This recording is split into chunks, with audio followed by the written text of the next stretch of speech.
উম যেমন গন্ধ।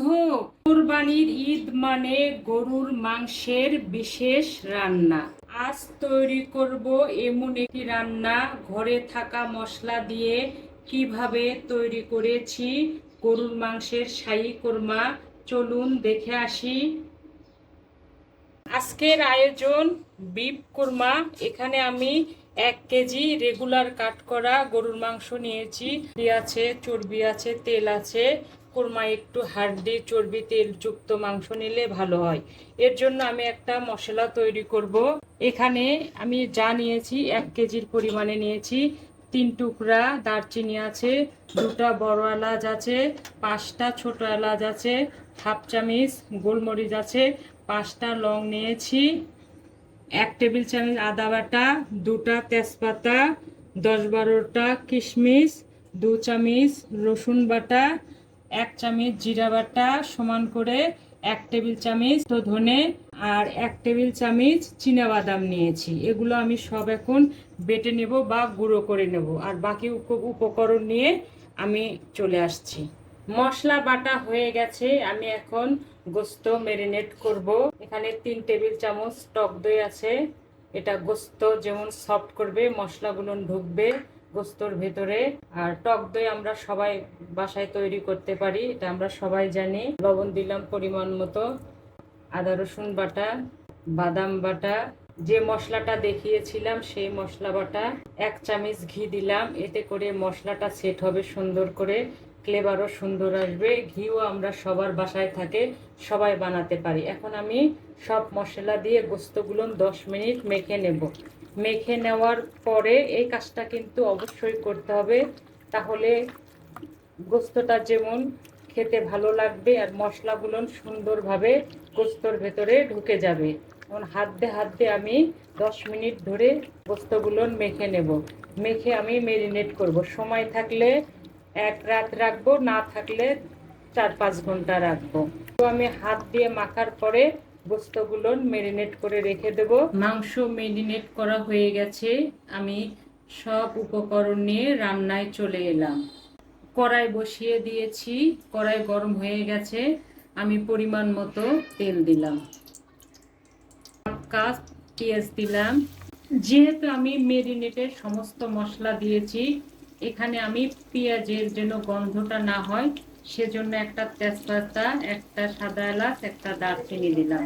আর কোরমার যে বৈশিষ্ট্য, ঝালটা কিন্তু কাঁচামরিচ দিয়ে আনতে হবে। আমি পরিমাণ মতো কাঁচামরিচ দিয়েছি।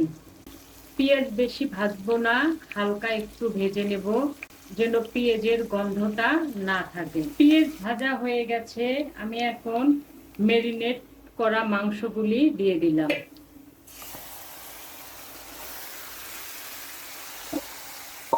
আমরা চেষ্টা করব গোস্ত থেকে যে পানি বের হবে সেই পানি দিয়ে রান্না করার জন্য, তাহলে কোরমাটা খেতে অনেক ভালো হবে এবং ফ্লেভারফুল হবে। আর অনেক সময় গোস্তর কারণে গোস্তটা সিদ্ধ হতে চায় না, সেক্ষেত্রে আমরা অবশ্যই পরিমাণ মতো গরম পানি দেব।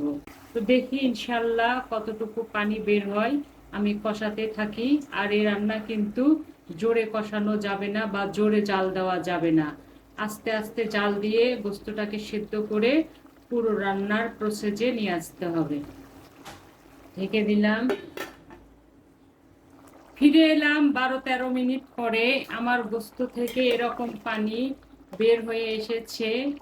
আমি চেষ্টা করব এই পানি দিয়ে রান্না করার জন্য, না হলে আমি একটু গরম পানি দেব, সেটা আমি আপনাদেরকে দেখিয়ে দেব যদি গোস্ত সিদ্ধ না হয়।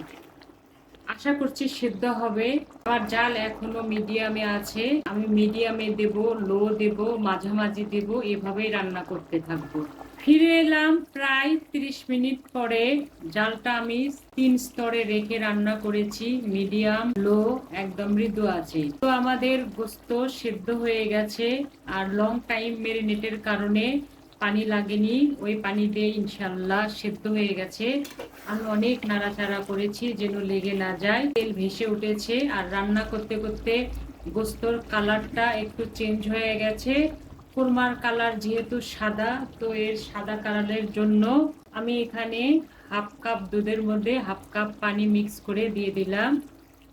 এটা আমি পাউডারের দুধ দিলাম, চাইলে গরুর দুধও দেওয়া যাবে পরিমাণ মতো। যেহেতু কোরমা একটু মিষ্টি মিষ্টি হয়, আমি টক দই দিয়েছি, তার কারণে পরিমাণ মতো একটু চিনি দিলাম। চিনিটা স্বাদ অনুযায়ী, যেরকম খাবো সেরকম দেব। আর চিনিটাও গোস্ত সিদ্ধ হলে তারপরে দিতে হবে, আর গোস্ত সিদ্ধ হওয়ার পরে দুধ দিতে হবে।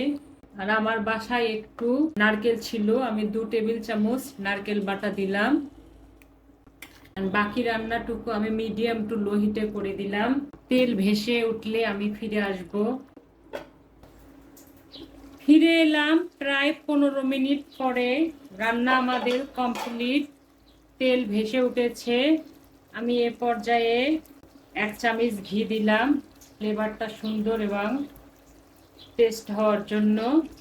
4-5টি কাঁচামরিচ দিলাম, এতে করে ঘ্রাণটা সুন্দর হবে, ঝাল হবে না। জালটা অফ করে দিলাম। আমরা গ্রেভিটা যেরকম খাবো সেই পর্যায়ে জালটা অফ করে দেব। এখন আমি দমে দিলাম কিছুক্ষণের জন্য। ফিরে আসবো 10 মিনিট পরে। ফিরে এলাম 10 মিনিট পরে। যেমন গন্ধ! একবার হলেও এভাবে তৈরি করে দেখুন, স্বাদে কিন্তু এ কোরমা দ্বিগুণ। কত সহজে হয়ে গেল, তাই না শাহী কোরমা? আশা করি আপনাদের ভালো লেগেছে। আর ভালো লাগলে প্লিজ চ্যানেলটি সাবস্ক্রাইব করে ভিডিওটি লাইক কমেন্ট শেয়ার করে আমার সঙ্গে থাকবেন। ভালো খান, সুস্থ থাকুন, ইনশাল্লাহ আবার দেখা হবে। আল্লাহ হাফেজ।